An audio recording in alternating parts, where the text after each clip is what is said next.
अनुराग द्वारी ने मध्य प्रदेश से जो रिपोर्ट भेजी है वो इस मसले की समझ और बेहतर करती है। आप देख सकते हैं कि प्राइवेट अस्पतालों का सरकारों के ऊपर कितना प्रभाव बन चुका है।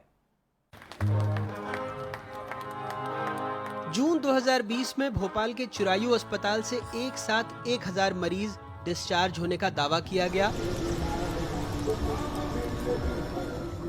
गृह मंत्री नरोत्तम मिश्रा ने अपने भावुक भाषण में अस्पताल के निदेशक डॉक्टर अजय गोयनका की मूर्ति बनाने की बात कही। ये और बात है कि वैसे अस्पताल ने अपने वेबसाइट पर पहले मरीज को 18 अप्रैल को डिस्चार्ज करने की बात कही थी। 1 जून तक अस्पताल के खुद के आंकड़े 976 मरीजों पर थे। खुद उस दिन राज्य सरकार के बुलेटिन ने 963 मरीजों के डिस्चार्ज होने की बात कही, जिसमें 125 एम्स से, 54 हमीदिया बाकी दूसरे अस्पतालों से थे। कोरोना से डरने की जरूरत नहीं है। इसी अस्पताल में जुलाई में कोविड संक्रमित होकर मुख्यमंत्री भर्ती हुए, वहीं से कामकाज संभाला और अगस्त में डिस्चार्ज हुए।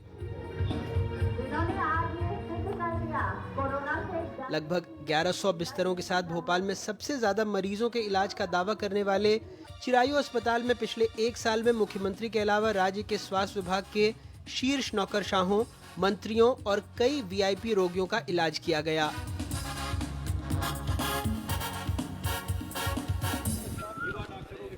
राज्य सरकार ने कोविड-19 महामारी की पहली लहर के दौरान दर्जनों अस्पतालों के साथ करार किया, जिसमें व्यापम आरोपियों के अस्पताल भी शामिल थे। 32,000 से अधिक कोरोना संक्रमित रोगियों के इलाज के लिए 167 करोड़ रुपए का भुगतान किया गया। दूसरी लहर में भी राज्य ने इन अस्पतालों से करार किया और करोड़ों का भुगतान किया। जो फर्स्ट वेव है उसमें प्रति मेडिकल कॉलेज 70 से 80 करोड़ रुपए का भुगतान हुआ, और ये जो सेकंड वेव है इसमें भी करीब 70 से 80 करोड़ का भुगतान होगा, क्योंकि कई निजी कॉलेज से अनुबंध किया है सरकार ने। इसी तरीके से म्यूकरमाइकोसिस के लिए भी सरकार अनुबंध करने जा रही है प्राइवेट कॉलेज से। तो आप वो प्राइवेट कॉलेज जो कि व्यापम घोटाले में जिनके मालिक जमानत पर हैं, जो डिफॉल्टर हैं, ऐसे लोगों पर पूरा का पूरा हेल्थ का दारोमदार मध्य प्रदेश का सौंप दिया गया, तो मेरी नजर में तो उचित नहीं है। ये जो 700-800 करोड़ रुपए खर्च हुए थे, इन 700-800 करोड़ से मध्य प्रदेश के अंदर खुद का एक post graduate institute of medical research खुल सकता था, जैसे एसजीपीजीआई है, जैसे पीजीआई चंडीगढ़ है। भोपाल, इंदौर और देवास में 6 अस्पताल व्यापम घोटाले के आरोपी चला रहे हैं, जिनके पास लगभग 4250 बिस्तर हैं। इन 6 कॉलेजों में से 3 भोपाल में, 2 इंदौर में और 1 देवास जिले में हैं। भोपाल में एलएन पीपल्स और चिरायू मेडिकल कॉलेज के कुल 2100 बेड की क्षमता है। इंदौर के अरबिंदो और इंडेक्स मेडिकल कॉलेज के पास 1400 मरीजों के इलाज की क्षमता है। देवास के अमलतास आयुर्विज्ञान संस्थान में कोविड मरीजों के लिए 750 बिस्तर हैं। करोड़ों रुपए के व्यापम घोटाले में एक तरफ सरकार ने जहां इन अस्पतालों के निदेशकों पर मेडिकल प्रवेश परीक्षा में धांधली का आरोप लगाया, दूसरी ओर राज्य सरकार ने उनके अस्पतालों को अपने अधीन ले लिया और उन्हें मोटी रकम का भुगतान किया। चिरायू अस्पताल के निदेशक डॉक्टर अजय गोयनका हाईकोर्ट से जमानत पर बाहर हैं, अब कोविड योद्धा हैं। व्यापम मामले में जेएन चौकसे और सुरेश विजयवर्गीय भी महीनों जेल में बिता चुके हैं और जमानत पर बाहर हैं। विनोद भंडारी सुप्रीम कोर्ट से जमानत पर हैं। 2 अस्पतालों के मालिक सुरेश भदौरिया भी व्यापम में जमानत पर बाहर हैं। राज्य में हजारों अस्पताल होने के बावजूद खुद सरकारी फाइलों में इन अस्पतालों का जिक्र होता रहा, जबकि सितंबर में राज्य सरकार के अधिकारियों ने ही अपने प्रेजेंटेशन में माना कि अकेले इंदौर के अरबिंदो मेडिकल कॉलेज में 21 जिलों के मरीज भर्ती हो रहे हैं। भोपाल के चिरायू अस्पताल में 19 जिलों के। ये भी कहा गया कि सरकारी व्यवस्थाओं को मजबूत किए जाने की जरूरत है। टेंडर प्रोसेस न करना, सिलेक्टेड अप्रोच करना, कॉन्फ्लिक्ट ऑफ इंटरेस्ट है, बार बार मिनिस्टर्स का वहां जाना, ब्रांडिंग करना, और स्वास्थ्य सेवाओं के अधिकारी और जो हमारे लीडर्स हैं उनका वहां जाके एडमिट होना और उनका जाकर प्रमोट करना, ये जनता और अधिकारियों और एक तरीके से जो प्राइवेट हॉस्पिटल्स हैं इनका गठजोड़ सामने आता है। बावजूद इसके सरकार कहती रही किसी को अलग नहीं किया जा सकता।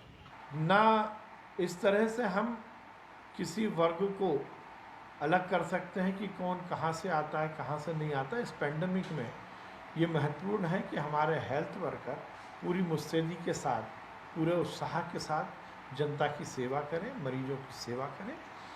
और इसीलिए जो भी हेल्थ वर्कर इस कोरोना काल में काम में लगा है, उसने मरीजों को बचाने का काम किया। सरकार ने 7 मई को सरकारी और निजी अस्पतालों को आदेश दिया कि वो सीएम कोविड आयुष्मान योजना के तहत गरीब मरीजों का 5 लाख रुपए तक का मुफ्त इलाज करें। तो मैंने यहाँ पे आकर आयुष्मान कार्ड की बात करी, उसके अंतर्गत आप उनका इलाज कर दीजिए, लेकिन उन्होंने मना कर दिया। लेकिन इन्हीं अस्पतालों से ऐसे कई वीडियो वायरल हुए जिसमें इन मरीजों को दुत्कारने की शिकायत आई। We won't accept Ayushman card. Video बंद करो। And the reason for that, I mean, I don't care the reason. You are not answerable. We are not answerable to you. कि reason क्या देना है? We are answerable to the government. We'll give the answer to the government. Close the video and get out. okay, listen to me. I won't listen to you. The government has a list of hospitals. बाहर फेंको उसको। Okay. एक second. हाँ बाहर चलो sir. हाँ। Okay, the government has a list of hospitals जिसमें चिरायू का नाम है। बाहर चलाना बाहर। योजना में अकेले भोपाल में 4,153 बेड कोविड मरीजों के लिए रिजर्व किए गए, जिसमें से 3,299 सरकारी, 854 निजी अस्पतालों के बेड थे।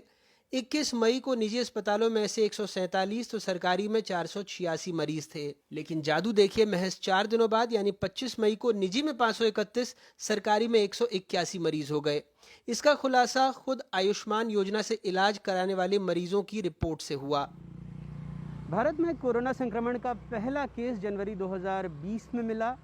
इसके बाद नीति आयोग ने फरवरी में एक प्रस्ताव राज्य सरकारों को भेजा, जिसके तहत ऐसे जिला अस्पतालों को निजी हाथों में सौंपने की बात कही गई। परिवार एवं स्वास्थ्य कल्याण मंत्रालय ने भी कुछ एडवाइजरी जारी की, लेकिन महामारी से लड़ने के लिए कोई जल्दबाजी या गंभीरता दिखाई नहीं दी।